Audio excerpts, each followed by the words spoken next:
Hello friends, அனைவருக்கும் வணக்கம். இந்த வருஷத்துக்கான குற்றால சீசன் துவங்கிடுச்சிங்க. இந்த மே மாதத்தில் 2026ஆம் ஆண்டுக்கான குற்றால சீசனுங்கிறது தொடங்கிடுச்சு. தென்மேற்கு பருவமழை அப்படிங்கிறது துவங்கிறதுனால இந்த குற்றால சீசனும் துவங்குது. இதில் பார்த்திங்கன்னா எந்த வருஷமும் இல்லாத இந்த வருஷம் குற்றாலத்தில் மிகப்பெரிய ஒரு மாறுதல்கள் அப்படிங்கிறது நடந்திருக்கு. என்னன்னு பார்த்திங்கன்னா, இந்த பேரருவி, அதாவது மெயின் ஃபால்ஸ் அப்படின்னு சொல்லக்கூடிய பேரருவி பகுதியில் ஒரு கட்டுமான பணிகள் அப்படிங்கிறது துவங்கி கொஞ்ச நாளாக நடத்திக்கிட்டு வந்தாங்க. அதில் பார்த்திங்கன்னா அந்த பழையபடி இருந்த அந்த ஆர்ச்செல்லாம் அகற்றிட்டு சுற்றுலா பயணிகள் மேலும் வசதியாக குளிக்கிறதுக்கு தகுந்த மாதிரி அந்த பணிகளை கொஞ்சம் மேம்படுத்திட்டு வந்தாங்க. இதற்கிடையில் பல்வேறு சர்ச்சைகள் காரணமாக அந்த கட்டுமான பணிகள்ங்கிறது கோர்ட்டில் போயிட்டு ஸ்டே ஆர்டர் வாங்கி நிறுத்தப்பட்டுடுச்சு. இப்போ நிறுத்தப்பட்டதுனால என்ன ஆகிப்போச்சுன்னு பார்த்தீங்கன்னா, ரொம்ப முக்கியமான கட்டத்துக்கு அந்த கட்டுமான பணிகள் அப்படிங்கிறது வந்திருந்தது. அது என்னன்னு பார்த்தீங்கன்னா, அடித்தளமிட்டு அந்த சுவர் கட்டுவதற்கான கம்பிகள்லாம் நிறுத்தி வைக்கப்பட்டிருக்கு. இந்த கம்பிகள்லாம் பார்த்திங்கன்னா மிக உயரமான அளவில் மிகவும் ஒரு ஆபத்தான நிலைமையில் இப்போ தற்போது இருக்கிற சூழ்நிலையில் பார்த்திங்கன்னா மிகவும் ஒரு ஆபத்தான கட்டத்தில் இந்த கட்டுமான பணிகள்ங்கிறது இந்த கோர்ட் உத்தரவால் நிறுத்தப்பட்டிருக்கு. அதனால் என்னன்னு பார்த்திங்கன்னா, இந்த பேரருவி பகுதியில் இந்த சீசனுக்கு பொதுமக்கள் சுத்தமாகவே குளிக்க முடியாது. அதுக்கு காவல்துறை என்ன பண்ணிட்டாங்க, காவல்துறை வனத்துறை என்ன பண்ணிட்டாங்கன்னு பார்த்திங்கன்னா, மக்கள் அதுக்கிட்ட போக முடியாத அளவுக்கு வேலிகள் அடைச்சி சுத்தமாகவே அடைச்சிட்டாங்க. அதனால் இந்த ஆண்டு பார்த்திங்கன்னா அந்த பேரருவியில் குளிக்கிறதுங்கிறது ஒரு சந்தேகமான ஒரு கட்டமாக தான் ஆயிடுச்சு. ஆனால் பழைய குற்றாலம் பகுதியில் இன்னும் குளிக்க அனுமதிக்கலை. ஒரு வேளை வனத்துறை இதுக்கப்புறம் அதை பரிசீலனை பண்ணி நீர்வரத்துக்கு தகுந்த மாதிரி குளிக்கிறதுக்கு அனுமதிக்கிறதுக்கு வாய்ப்பு இருக்குது.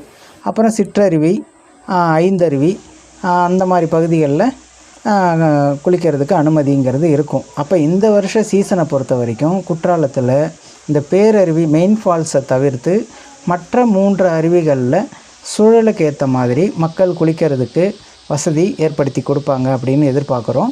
இந்த கட்டுமான வேலைகளுக்கு ஒரு குறுகிய காலம், ஒரு குறிப்பிட்ட காலம் வரைக்கும் தடை இருக்குது. அந்த தடை முடிஞ்சு ஒரு வேலை கட்டுமான பணிகளுக்கான ஒரு தெளிவுலாம் கிடச்சிட்ட பிறகு, ஒரு கைட்லைன்லாம் கொடுத்த பிறகு நிச்சயமாக அந்த கட்டுமான பணியை அப்படியே நிறுத்த முடியாது. அதை தொடங்கி அந்த வேலையை திட்டமிட்டபடி முடிக்க தான் வேணும். அதில் பார்த்திங்கன்னா, இப்போ நான் இந்த சீசன் ஆரம்பிக்கிறதுக்கு முன்னாடியே ஒரு நாள் மழை பெஞ்சது. அதில் ஒரு கணிசமான அளவு தண்ணி வரும்போது நான் குளிச்சுட்டு வந்துட்டேன். குளிச்சுட்டு நாமளும் அதை ஒரு வீடியோ போட்டோம். அந்த வீடியோவும் மிகப்பெரிய அளவில் இப்போ பார்த்திங்கன்னா பேசப்பட்டு வருது. அதில் பார்த்திங்கன்னா அதோடய பார்வையாளர்கள் எண்ணிக்கையிலையும் சரி, கமெண்ட்டும் சரி, மற்றவர்களுக்கு பகிர்றதும் சரி, மிக அதிக அளவில் அது இன்னும் விவாதத்துக்கு போய்கிட்டே தான் இருக்குது. அது இன்னும் ஒரு முடிவுக்கு வரல. இதில் என்ன பிரச்சனைன்னா, ஏன் இதை காவல்துறையினர் முற்றிலுமாக அடைக்க வேண்டிய கட்டாயம்? ஏன்னா இதில் மிகப்பெரிய ஒரு ஆபத்து குளிக்கிற பொதுமக்களுக்கு இருக்குது. என்னன்னு கேட்டிங்கன்னா, ஆபத்தான முறையில் அந்த கம்பிகள் அங்கே நீட்டிக்கிட்டு இருக்கு. அதாவது எந்த ஒரு பாதுகாப்புமே இல்லை.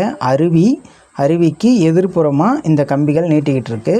இந்த சமயத்தில் பார்த்திங்கன்னா அங்கே இருக்கக்கூடிய அந்த கட்டுமான பொருட்களை எல்லாம் எடுத்துகிட்டு அந்த இடத்த கொஞ்சம் சுத்தம் பண்ணி பொதுமக்களை குளிக்க அனுமதித்தால் கூட முன்னறிவிப்பு இல்லாமல் அதிகப்படியாக வரும் தண்ணீர் அது அங்கே குளிக்கிற பொதுமக்களுக்கு மிகப்பெரிய ஒரு ஆபத்தில் தான் போய் முடியும்.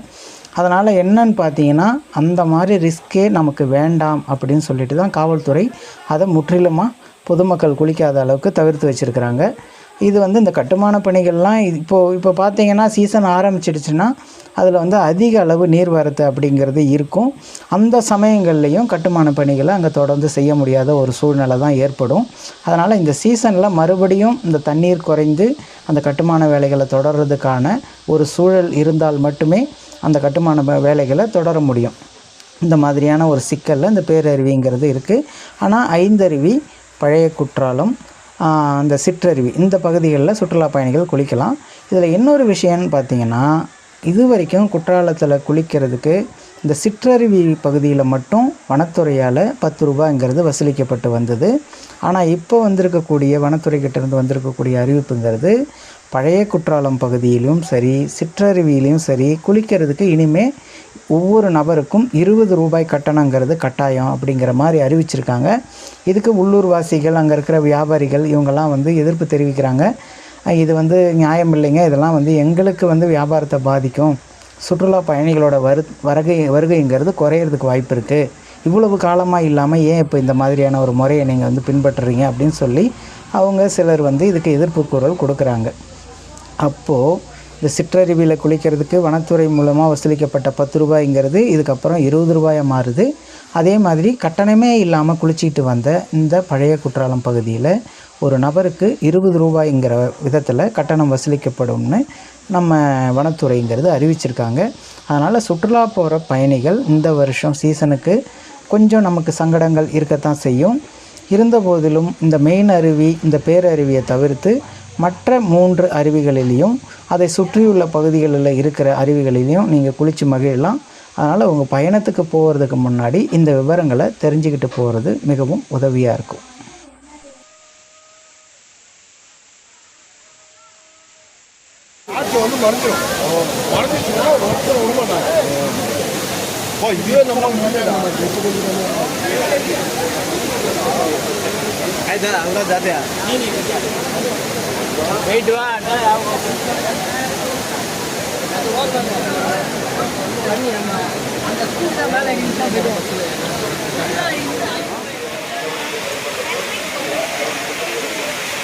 பார்த்தீங்களா, எல்லாரும் குளிக்கிறாங்க ஜாலியாக.